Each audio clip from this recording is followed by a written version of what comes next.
pour le Français.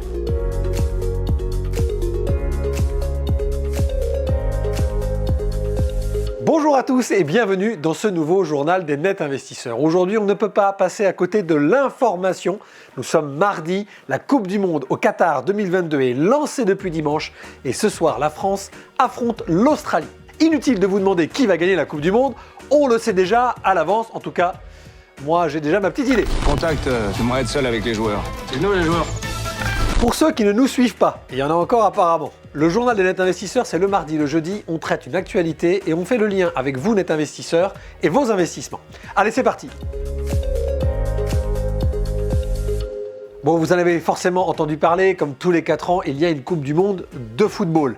Alors l'idée aujourd'hui n'est pas de parler de l'actualité chaude et des polémiques autour du choix du Qatar pour recevoir cette Coupe du Monde, mais surtout de parler un petit peu des enjeux et de l'industrie du sport en général, au-delà de cette visibilité et de cette vitrine qu'est la Coupe du Monde de foot. Je le rappelle, la finale de la Coupe du Monde de foot est un des 3 événements les plus suivis au monde, dans la planète entière, au moment X où le match démarre. Vous avez le Super Bowl américain et vous avez les finales NBA. Qu'est-ce qu'implique pour un pays une Coupe du Monde? Et le Qatar est un excellent exemple, n'étant pas un grand pays de football.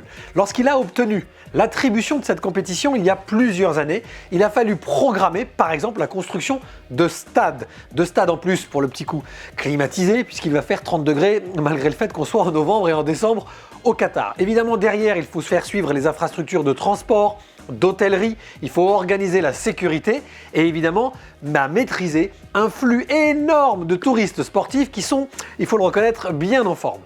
Tout le sujet aujourd'hui est de regarder quel est l'impact que peut avoir sur un pays et pourquoi un pays va investir autant dans une Coupe du Monde. On n'a aucun chiffre à vous donner sur ce thème, que ce soit le Brésil pour qui ça a coûté très cher, la Russie qui apparemment en 2018 aurait gagné de l'argent, ou même la France il y a maintenant 25 ans, on n'a pas vraiment un recul dessus, si ce n'est que cela entraîne pendant presque plusieurs mois, voire plusieurs années derrière la compétition, une certaine euphorie économique pour le pays organisateur. La question du jour, évidemment, que vous soyez néophyte ou pas en matière d'investissement, avez-vous déjà pensé à investir dans la thématique du sport? Je vous laisse m'écrire.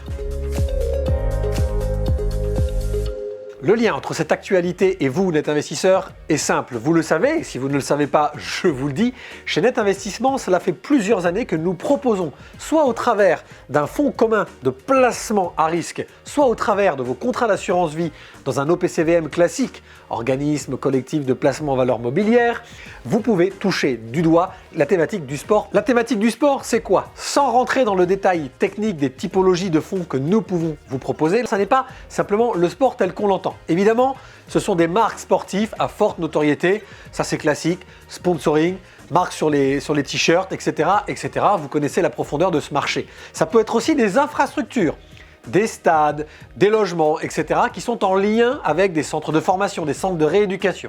Mais le sport, c'est aujourd'hui, et vous le savez, le sport et la santé, la façon de se nourrir, la façon de se soigner, d'éviter les blessures. Énormément de technologies sont là-dedans. Mais le sport, c'est aussi la sécurité. Pourquoi? Parce qu'il y a dans le sport beaucoup de e-sport aujourd'hui, donc beaucoup de choses qui sont des jeux, des dématérialisations, y compris sur le fameux métaverse dont tout le monde parle.